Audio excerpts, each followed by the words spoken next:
Hi, everyone. My name is Kiara Tibbet, and I'm a junior on the women's basketball team, and I'm president of BU Athletics Student Athletes of Color Group.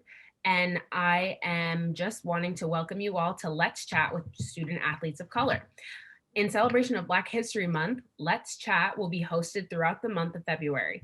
Each week, we'll welcome student athletes from various teams to chat about race, reflection, education, and more in hopes of creating a space for dialogue and learning across our community. This week, we're joined by BU Softball. Why don't you all take a minute to introduce yourselves? Hi, I'm Caitlin. I'm a sophomore. Hi, I'm Jen. I'm a senior. Hi, I'm Audrey. I'm also a sophomore. Welcome, guys.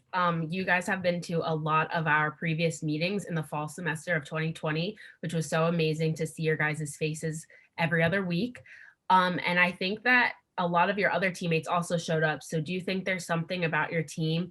Like, why did you guys all decide to join SAOC and also attend a lot of the meetings?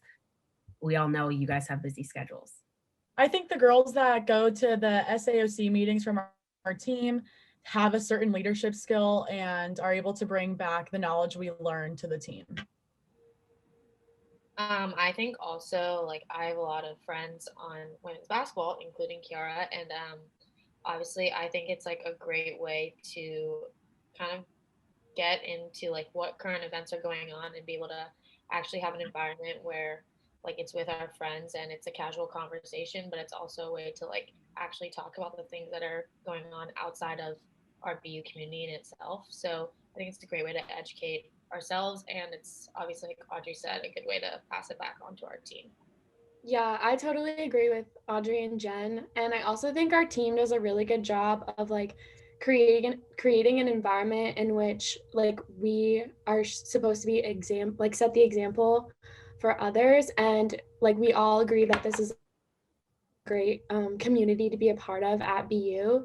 So we were all really excited to join, and like we all were ready to learn and like be part of the conversation that SAOC facilitates. Awesome. That makes me really happy. As you guys have stated, this last year, the social climate has been super high because of the Black Lives Matter movement across the nation as well as the world. And I know we talked about it in our meetings, but outside of SAOC, have you guys felt comfortable talking to friends, family, etc., about the climate this last year? Or have you also noticed that there are these rifts and issues between family and friends where you can't have these conversations? Yeah, no, I think with a lot of the events that have been going on, like in the past year, I think it has actually made it a little bit easier to like have these conversations with people because otherwise you might not like even think to have the conversation, but obviously with events like so in your face, it's easier to start a dialogue, especially with like friends I have that are part of the Black community, like Kiara and my roommate Tanisha, who's also on the basketball team. I think it's helpful to have those type of people that you can ask and like kind of educate yourself and figure out a better way to not only like communicate with them, but also how to transfer those like thoughts and opinions to other people. Yeah, going off what Jen said, I think that the events that occurred in the past year kind of put it in people's faces. So it kind of just gave, at least it gave me the confidence to speak more on it because others were.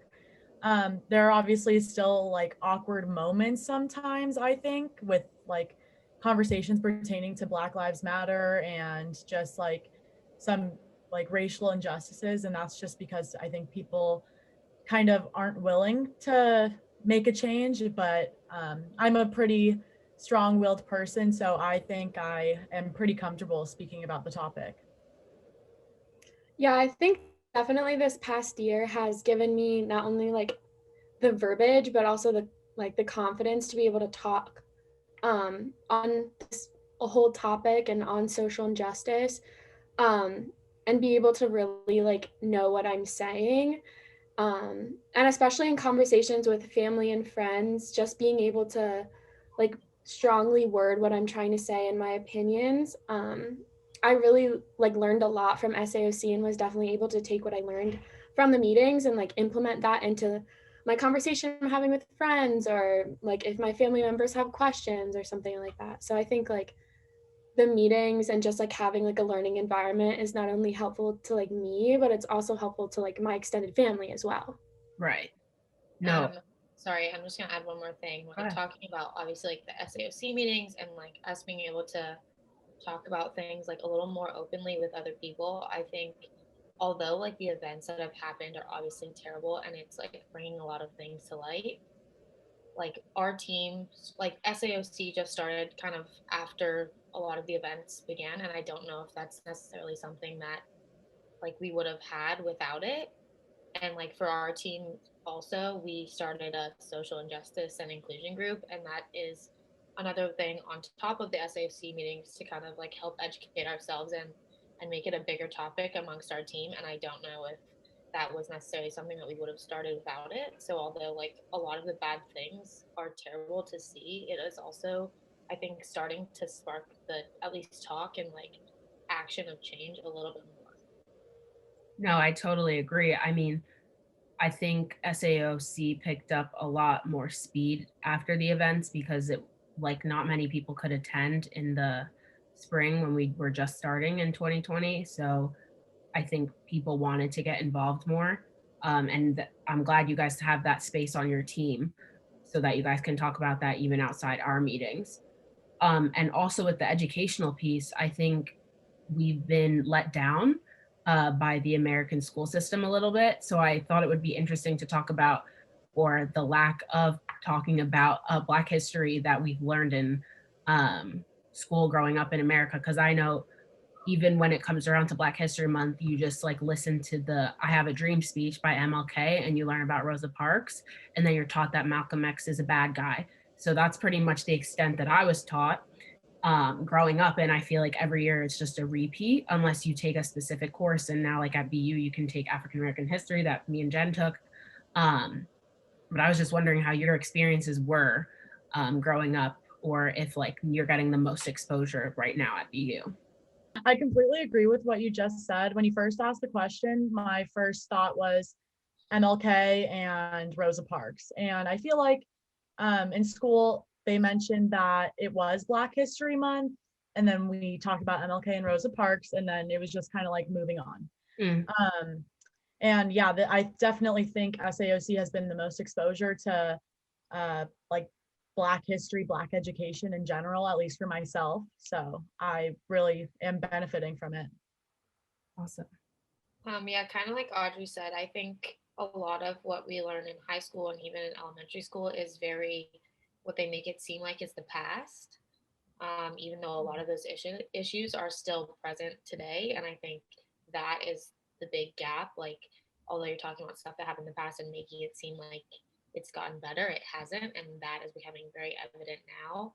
So that's the part that they need to like fill in and make it actually known that it's like it's not in the past and it's still a current issue. Yeah, I 100% agree with you, Jen, when you say that, because like I learned about the civil rights movement in my history class. So like it makes it seem like the fight for civil rights, like, oh, like it's history, it's done for, but like we are in like the civil rights movement right now. So I think definitely like the American education system needs to do a better job to make sure like kids growing up know that, because like when you're in school, when you're in high school, even in like middle school or elementary school, that's when like you start to form opinions about like the world around you, the people around you. And like I just feel like everyone needs to be educated just a little bit more, and a significant amount more, about like the reality of society and the mistreatment and injustice in society. Yeah, I agree 100%. Talking about how it's always in the past and it's in a history class, and how they always make all the photos black and white when there was color pictures then. So I think there's just like this misconception a lot of the time. I also wanted to talk about softball as a sport and how there is a little bit of a lack of diversity within our team here at Boston University. And some of our teams don't have any representation of Black people at all, or Black student athletes. And I was just wondering if you guys have ever had a Black teammate on one of your softball teams before? And this is not a question to attack, it's just completely wondering. I personally have. Okay. Yeah, and not like I've had multiple. So And you're from California. yeah, I'm from Southern California, like LA County, so like pretty diverse area. Personally, I have never had a Black teammate on my softball team or any of my sports teams that I've played on. And I'm from Pennsylvania. And just like reflecting on this question, like we don't really have a very high like diversity population. And those students of color aren't encouraged to participate in sports. So that's definitely, I would think, a contributing factor to the reason why I've never had a Black teammate or a teammate of color. So I've had a few. I'm also from California, but I think we have one recruit coming in next year who is Black. So I think it's a small step at least to like try to make things more diverse, because I wouldn't say that most like the softball as a sport as a whole is necessarily a big one for the Black community. But I mean, like our group, I think I think we've had a few African American girls on the team before, but Mariah, who graduated a few years ago, like is part of our like team social injustice and inclusion group. So I think it's nice to like actually have somebody who's been through a lot of the experiences like as part of the Black community as a part of our conversations, because without it, it's not necessarily like an opinion that you would get because of the fact that we don't necessarily have those people on. So I think that softball in general is not really popular in the Northeast, and there are a few teams here and there, but like regardless, I can't really think of how many times I've played a team from the Northeast. Like I could probably count on one hand. So I think that definitely plays a role in why our team isn't more diverse, but our coach, like Jen was saying, like our coach is trying to take a step to further the diversity on the team. No, I feel like I saw the post and I was excited a little bit. And I do agree. I know softball wasn't that big at my high school, at least in New Jersey. But also I think in the future, a lot of sports will look a lot different, especially here. Like hopefully we'll have a more diverse group when we're alumni, maybe. So that will be interesting to see. But also there's also, like you mentioned, the location, like it's cold here, like sometimes there's not access. You need to buy a softball bat. Like I don't know how, or a glove, like whereas sports are, you just need a basketball or a soccer ball, or you just run. Like I feel like there are those misconceptions about like predominantly brown and Black people being involved in those sports, but then you just take a deeper look at it and it's like, wait, there might be something deeper going on there. But I think it's kind of sad that people are discouraged in Pennsylvania, or where you were talking about, Kate, that they're not encouraged to even participate. Yeah, and like I agree with what you were saying too. Like softball is a very expensive sport. And we talked about this a little bit in our social injustice and inclusion group, like on our team ourselves. Yeah. It's just like not only about the equipment themselves, but in order to be seen by college coaches, you need to be traveling around the country for like a good 6 months out of the year. So it takes a lot of money. It takes your parents being able to fly you to different places and get you on good teams. So it's a combination of a lot of different things, but definitely having access or exposure, just like knowing the right people, having enough money, or just having the time is like a significant contributing factor to, I think, why you don't see a lot of Black people in our program or in other programs in the Northeast, back to what Audrey was saying. No, I agree. So hopefully it'll start to change in the future. But I think we've talked about some things that aren't so happy, but Black History Month is a time for celebration, I think, at least of the culture of the people of the present and the past. So I was just wondering if there were any actresses, actors, comedians, musicians, or athletes within your sport or not in your sport that you just look up to who are from the Black community, that you'd like to talk about, or what makes them stand out to you. And you can take a minute to think about it.